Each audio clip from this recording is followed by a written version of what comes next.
Welcome to the Ghost Stories YouTube channel. Here, we will bring you the scariest experiences through ghost stories, mysteries, and inexplicable mysteries of the mysterious world.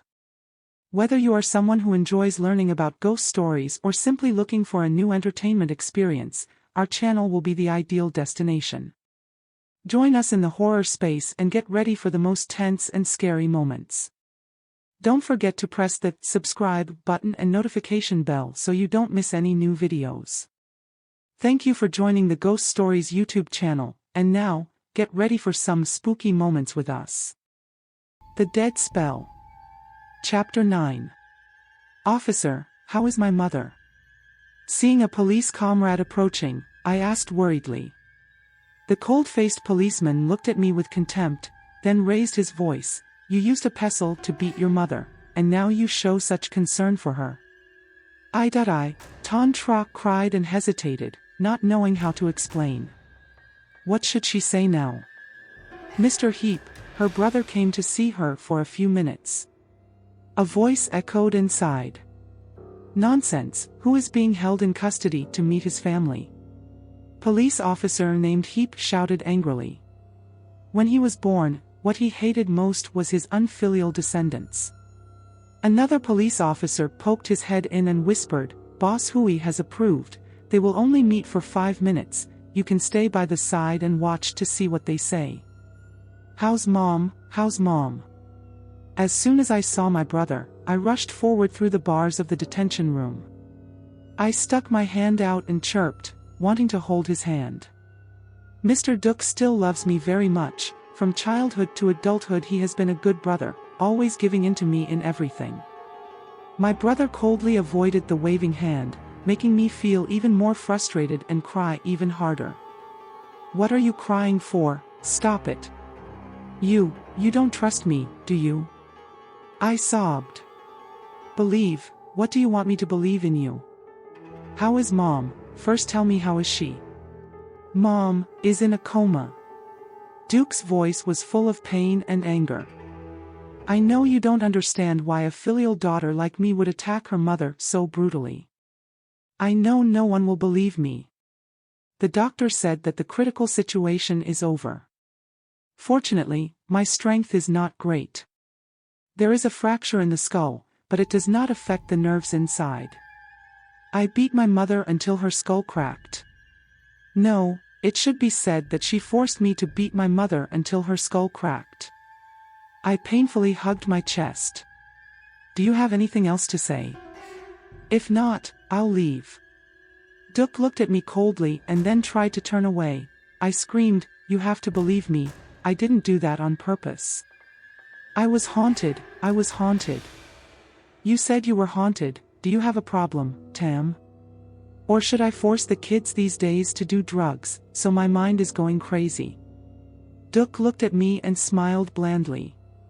I tried to hold his hand, trembling, and said, you have to believe me, you know that in the past few days, my mother and I have gone all the way to Quang Ninh and Ha Giang, and tomorrow we plan to return to Bac Ninh, the driver's phone number. It's still in my phone, you can ask him again.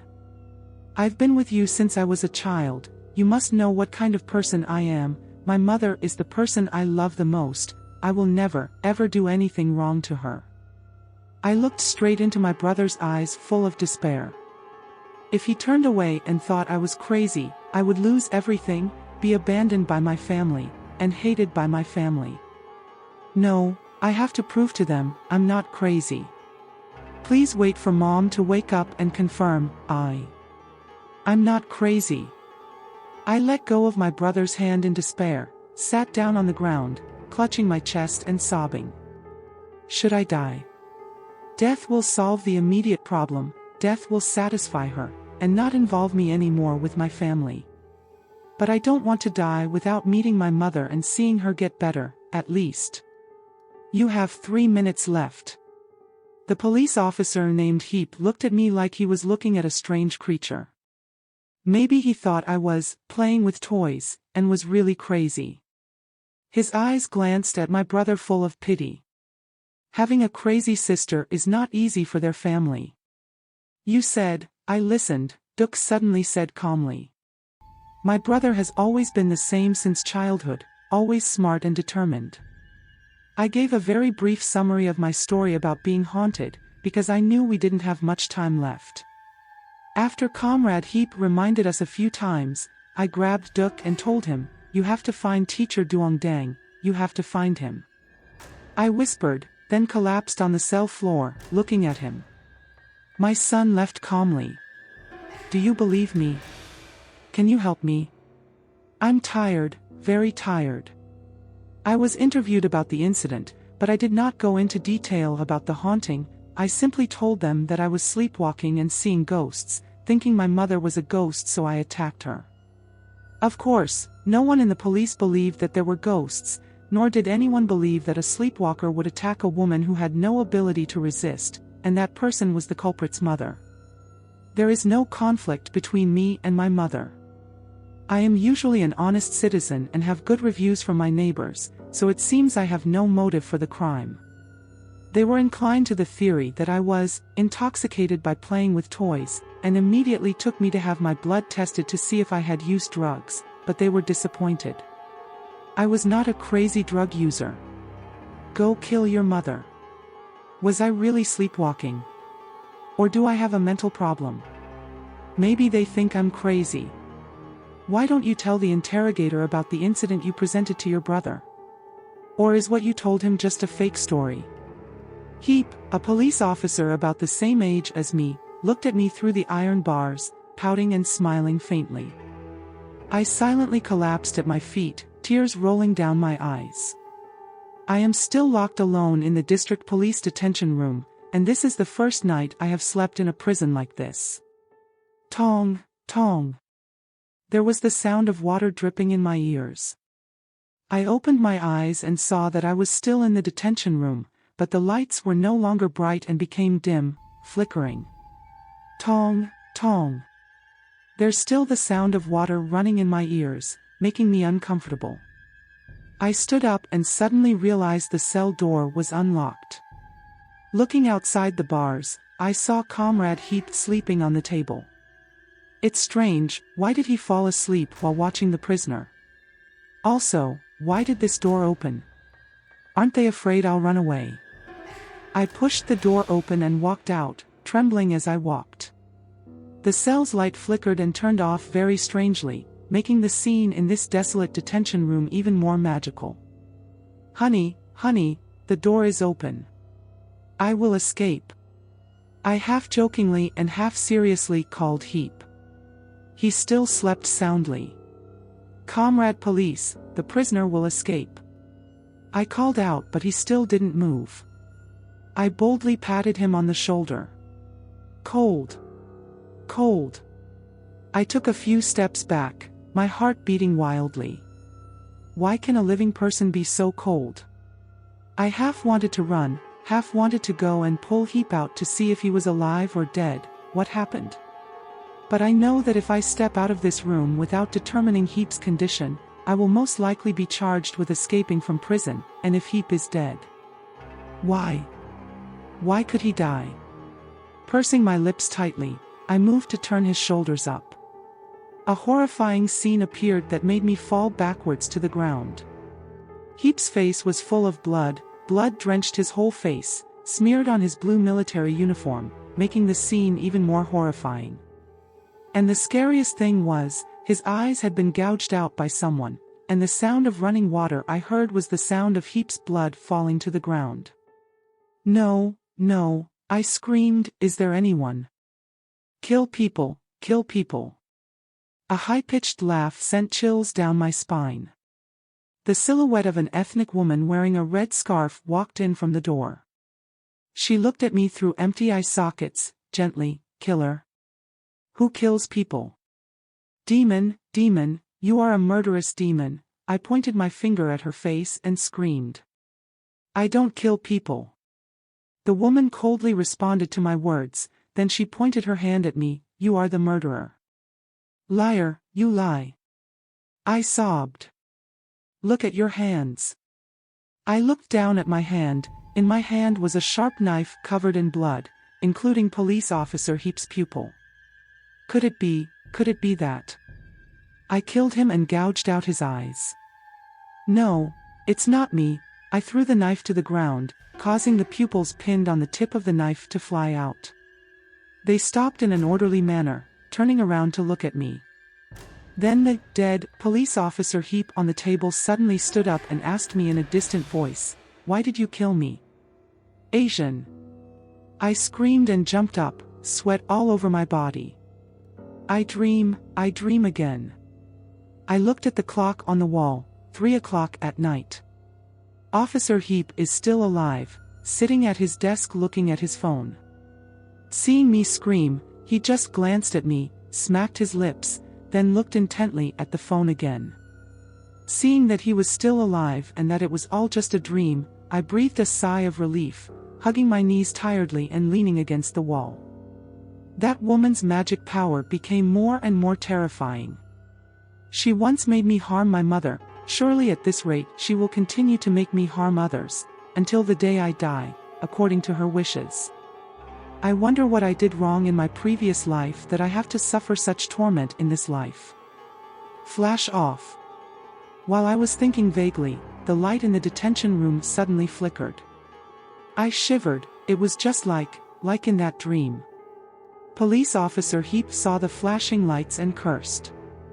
I know normal police officers are also very normal, sometimes even more irritable and angry than normal people. Seeing him stand up to go out, I suddenly blurted out, "Don't go out, don't leave me here alone." His blue figure stopped amidst the flickering of electric lights. The scene became strange and scary. "You are a criminal who attacks people, attacks your mother. Are you also afraid? If you know you're afraid, why do you still do it?" He half smiled and looked at me sarcastically. "It's not me, it's not, I mean I didn't mean to." I jumped up and grabbed the iron bars, my eyes filled with tears, fear rising in my heart for no reason. "Don't go out, it's dangerous." "Danger?"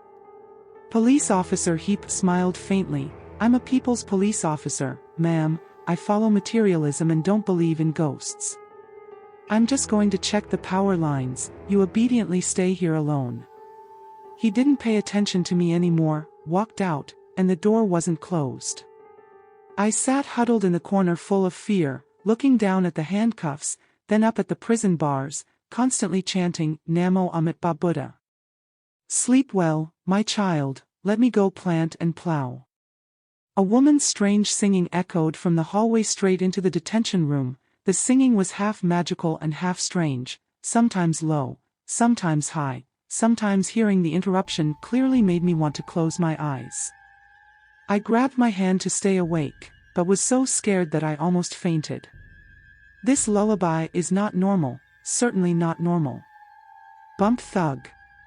The sound of footsteps running towards the detention room made me nervous, and I suddenly recognized the face as pale as a banana leaf of Police Officer Heap. "Sam." He closed the door, then pressed the lock again.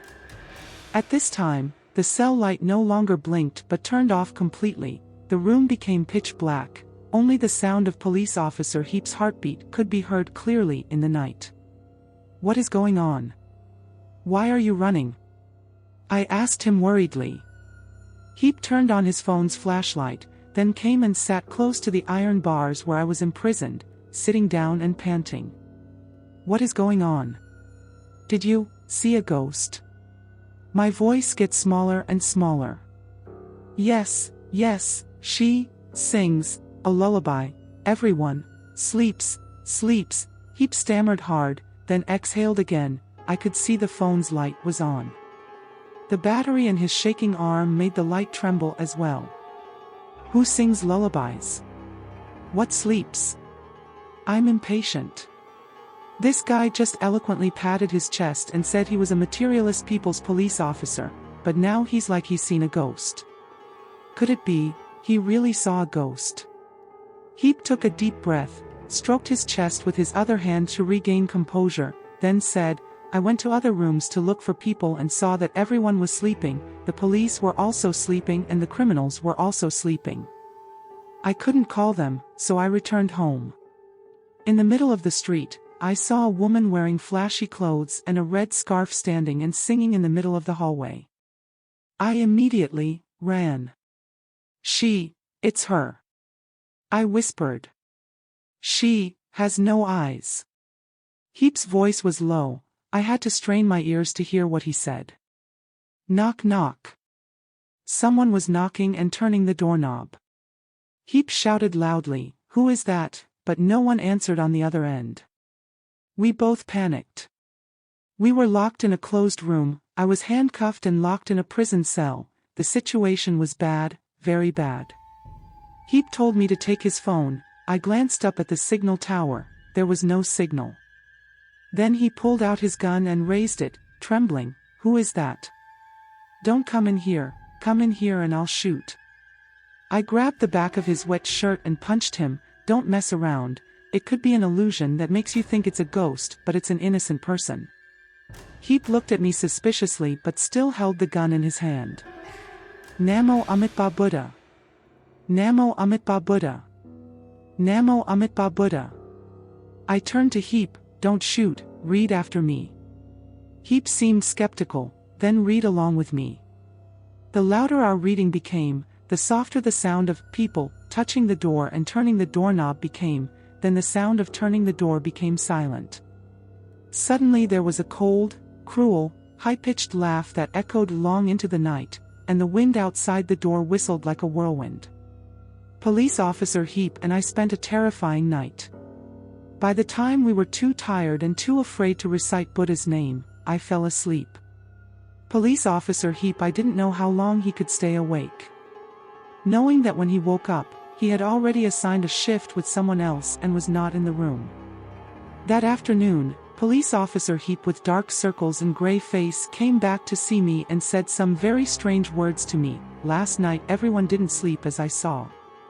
My colleagues told me that I was like a sleepwalker walking around the second-floor hallway, not answering anyone's questions, then returning here.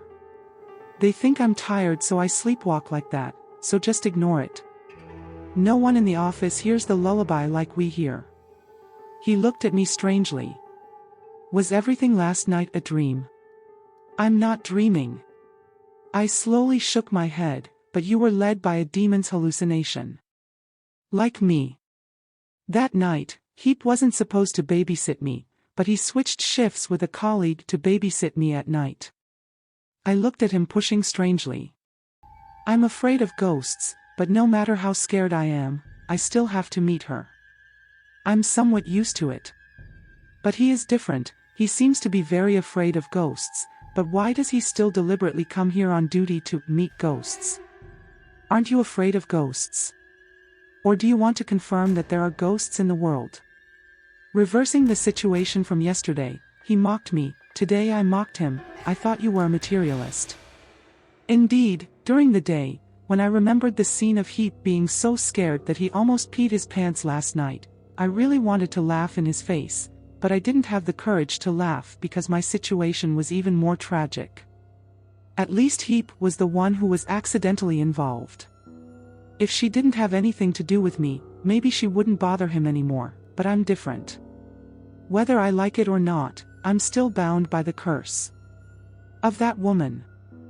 Heap looked at me silently, then took out a backpack, which contained many cameras, camcorders, phones, all of which were quite modern high-tech items.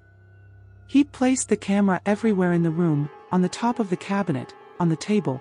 It seemed he even installed it outside the door, then happily walked into the room, looking at me excitedly. I have always been a seeing, killing people according to materialism. Yesterday I really didn't know if I was dreaming or awake, but today I will confirm this. I'm a careful person. If I don't prepare in advance, I won't face it. After saying that, he looked at his watch again, then smiled. I'm going out to pick up guests, you wait here. Next, my brother Duke and a bald man walked in. Finally, Heap, wearing a police uniform, slowly walked behind. Today I received a phone call from Lieutenant Ma Heap. He was at Hamlong Pagoda talking to the monk. Right after talking with Lieutenant Heap, Master Duong Dang agreed to come here with me to meet you. Duke looked at me, His eyes no longer had the same anger as yesterday. I know you partly believed me, because I didn't have the ability to make a crazy policeman follow me. Master Duongdang is a strange monk. He wasn't wearing a robe or a rosary around his neck like I imagined. He was wearing a normal brown Buddhist outfit. On his wrist was a brown incense necklace. His eyes were extremely kind. Peaceful.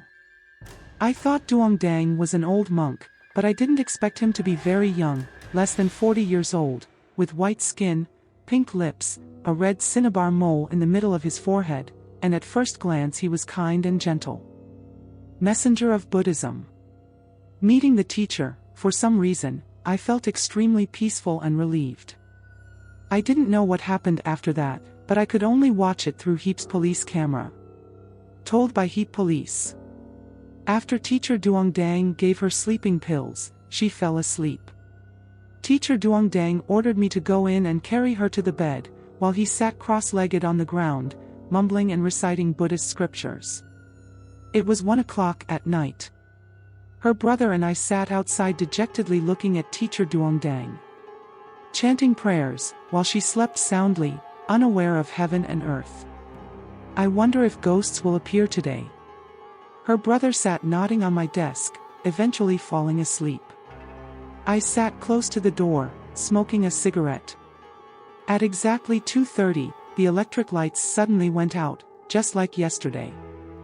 I jumped up, closed the door and pressed the lock button. Her brother was also awake. The two of us stood glaring in front of the cell bars. Ton Tam lay on the bed, her body began to move, her arms trembled like a person having an epileptic seizure. Teacher Duongdang opened his eyes, took out a small paper package from his cloth bag. Inside was a strange white powder. He threw it at Ton Tam. She screamed. Then she suddenly sat up and looked straight at Teacher Ton Tam. Her hair was loose. She looked terrible. Arrived. Teacher Duongdang was still sitting cross-legged, smiling calmly. You think you can chase me away? Ton Tam let out a high-pitched voice, which was not her voice, because I remember Ton Tam's voice was deep and a bit hoarse. If you're not going to leave, how long are you going to stay, you inscrutable devil? Teacher Duongdang did not politely chat back. It's hard to imagine that a seemingly gentle and dignified person like the teacher can radiate an arrogant aura like the person sitting in front of me. The teacher still sat cross-legged, hands clasped in front of his chest. I'll take her away, then maybe I won't hurt anyone else. The child is innocent.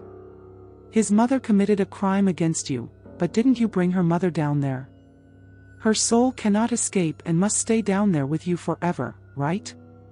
Teacher Duongdang smiled. Besides, I don't make deals with ghosts. Maybe after you catch her, you'll want to touch that man's 2 daughters. Do you think you can save him in time? The kneeling creature in Ton Tam's guise burst out laughing. I've been inside it for so long, it no longer has the ability to resist. Perhaps her soul is very weak now. As long as you let go, it's okay. How about I read a prayer for you, Nya, name of the girl with wormwood? Pray. I am not an ordinary soul, I am an enchanter, but the law of this world is that if you have the courage to play with worms, you will one day be enchanted. The demon coldly said, your dog Super Sutra cannot do this. I can escape. I will escape unless I volunteer. And you, go die. The demon laughed cruelly and then suddenly rushed to attack Teacher Duongdang.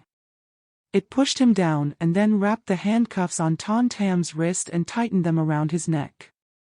Me and Duc tried every way to open the cell door but couldn't.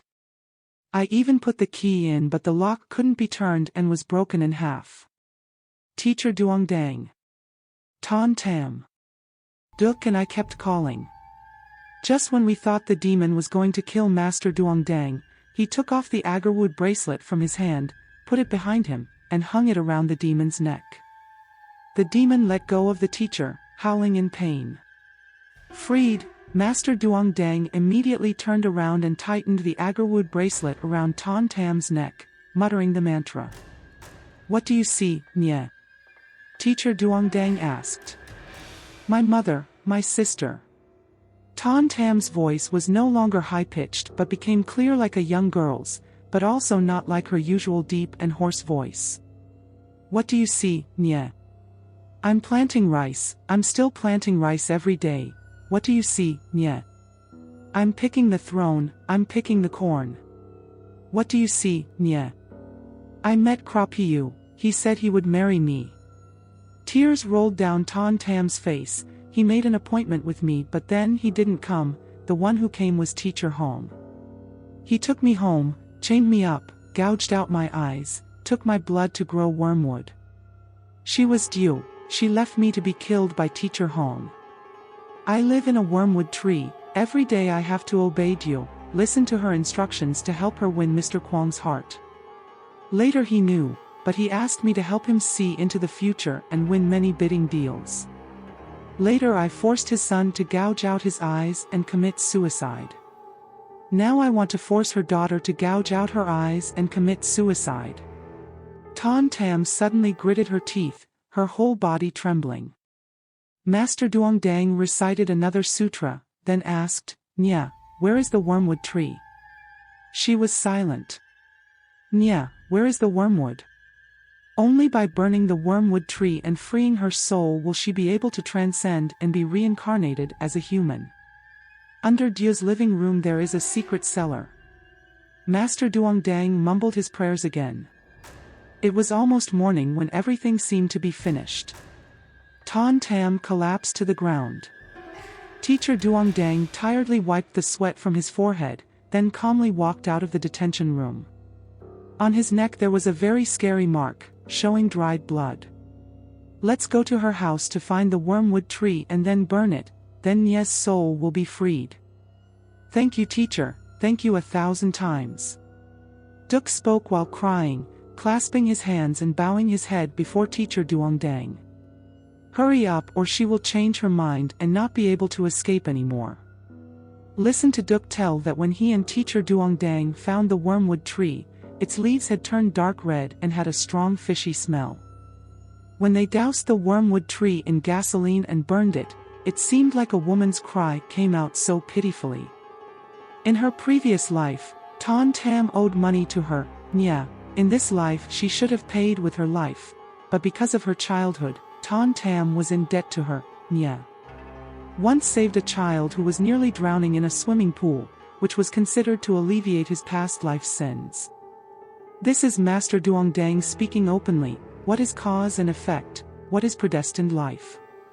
But come on, I'm a materialist people's police officer. I can believe but I can't. End of story. Thank you for taking the time to watch Ghost Stories video. Hopefully the content has brought you interesting and meaningful moments. Don't forget to like, share and subscribe to the Ghost Stories YouTube channel to follow the channel's next videos. See you in the next video. Have a good day.